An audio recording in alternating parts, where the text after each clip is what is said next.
Olá! Bom, dando sequência aos nossos trabalhos aqui no canal História e Movimento, nós vamos trabalhar aí agora com um material que foi ao ar em 17 de setembro de 2011 pela Globo News, programa Globo News Documento, tratando da crise econômica na zona do euro.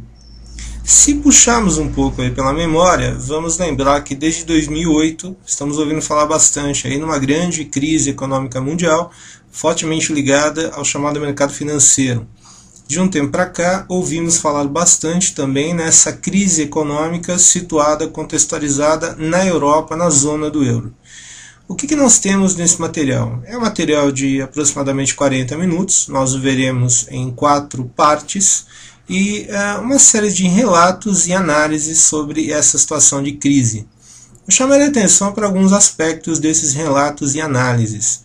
No primeiro momento, é interessante observar a relação entre a ascensão de governos neoliberais a partir dos anos 1980 do século XX e a própria crise e os seus desdobramentos. Muitas análises e relatos vão nessa direção, é um ponto a se destacar. Um outro ponto, a fortíssima precarização das relações de trabalho na Europa hoje, em meio a essa crise da zona do euro, e todas as consequências, todos os dramas, todos os problemas derivados dessa precarização. Aliás, algumas observações interessantes relacionando essa precarização com a própria América do Sul, América Latina e especificamente o Brasil.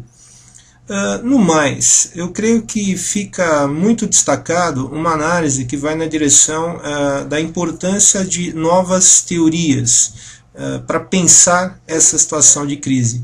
Importante sempre lembrar que bons mapas mentais, boas teorias, sempre são importantes, até porque é a partir delas, das reflexões que elas propõem, que nós podemos aí propor caminhos de saída para situações como essa, para situações de crise.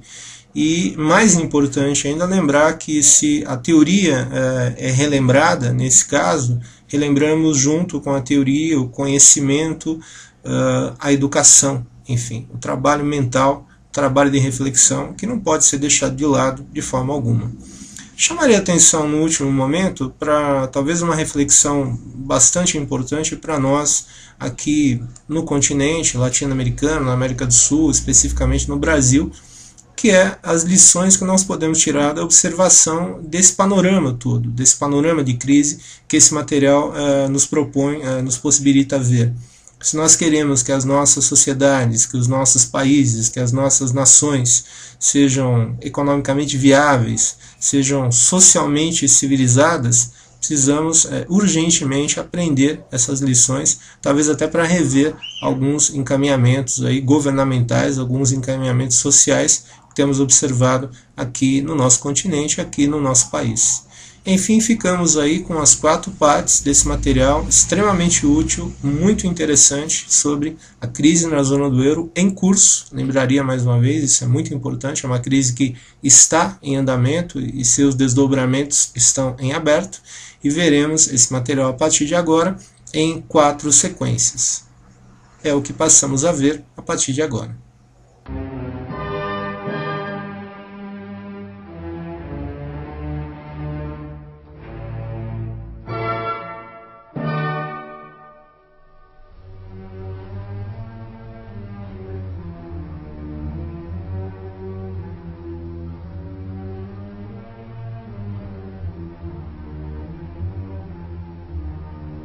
A moeda, a bandeira, o hino. Símbolos tradicionais de um Estado, de uma nação.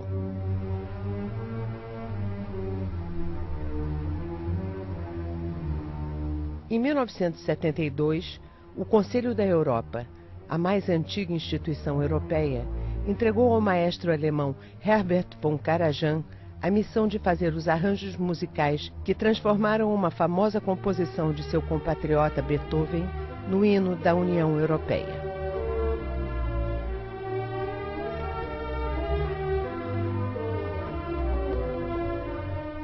Ode à Alegria é o nome de um poema, o único, cantado no 4º movimento da 9ª Sinfonia de Beethoven, a mais universal de todas as obras deste gênio da música. Até então, Beethoven era conhecido como um compositor voltado para a música de Estado, do enaltecimento do Estado alemão.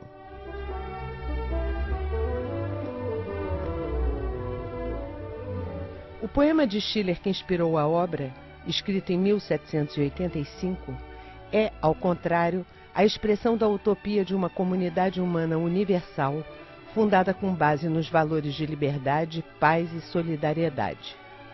Os mesmos valores que iriam nortear, poucos anos depois, os ideais da Revolução Francesa, precisamente liberdade, igualdade e fraternidade.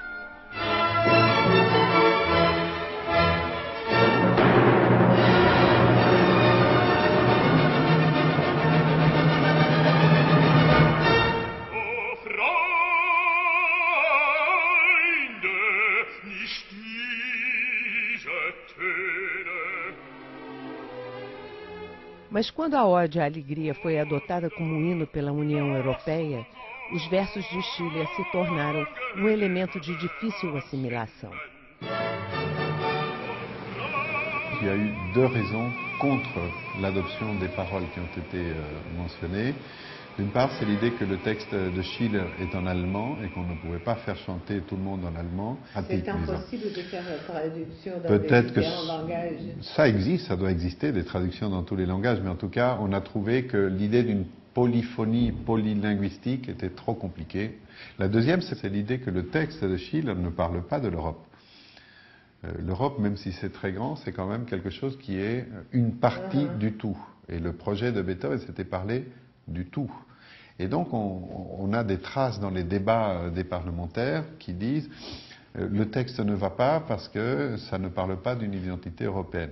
Il y a eu un troisième argument qui c'était de se dire la musique instrumentale, sans parole, est un langage universel, donc c'est très bien qu'il n'y ait pas de parole parce que de toute manière la musique dit ce qu'il faut dire. Le problème, c'est que quand les gens veulent chanter, parce que malgré tout un hymne c'est à la base un chant collectif, ils disent on ne sait pas quoi chanter.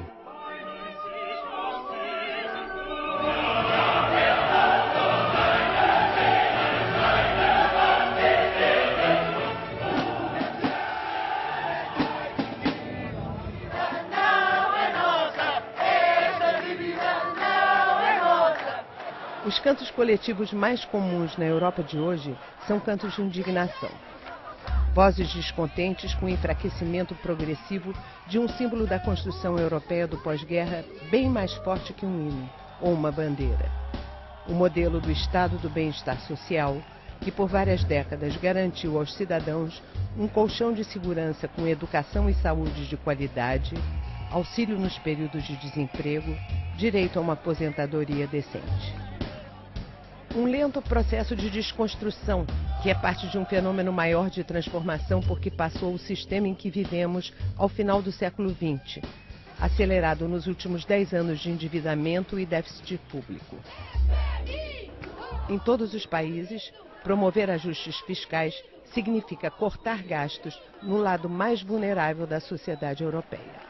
Les origines de l'État social sont plus diversifiées, parce que la première assurance publique était établie par Bismarck, une politique conservateur, et en Grande-Bretagne, le grand plan était par Beveridge, un homme politique libéral, mais le grand soutien pour cet État social était sans doute les partis socialistes et sociaux-démocrates en Europe.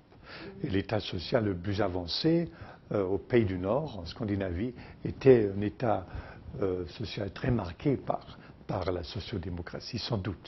C'était leur but le plus important. À partir des années 50-60, on était conscient que l'État social était plus avancé en Europe. Mais il y avait un conflit à partir des années 80 entre ce courant en faveur de l'État social et le fait que l'État social était très très avancé en Europe, mais d'autre côté l'opposition à travers de Mme Thatcher en Grande-Bretagne, mais aussi à travers des autres conservateurs en Europe et des courants généraux de libéralisme qui est plutôt contre cet État social, dont le conflit commençait aux années 80 et continuait aux années 90 jusqu'à nos jours.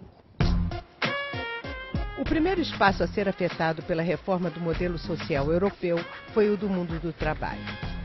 A ideia de um trabalhismo clássico, que garanta contratos em horário integral por tempo ilimitado, sob a supervisão de sindicatos capazes de barganhar níveis salariais compatíveis com o custo de vida, vai sendo pouco a pouco substituída pela inesgotável criatividade das chamadas leis de flexibilização. Redução da jornada, contratos com duração determinada, redução do tempo e do valor do salário-desemprego, aumento da idade para aposentadoria, etc.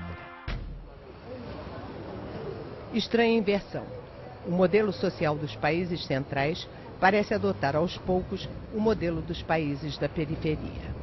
In Brazil, you have long experiences of precariousness of labor, of informality. You have the informal sector since decades, and you speak about it. Everybody knows it. But in Germany or in other European countries, informal sector was that nobody knew about it. Nobody discussed about it. Nobody mentioned it because it was non-existent. But at the moment today, we know that 30% or so of the working population is in precarious conditions.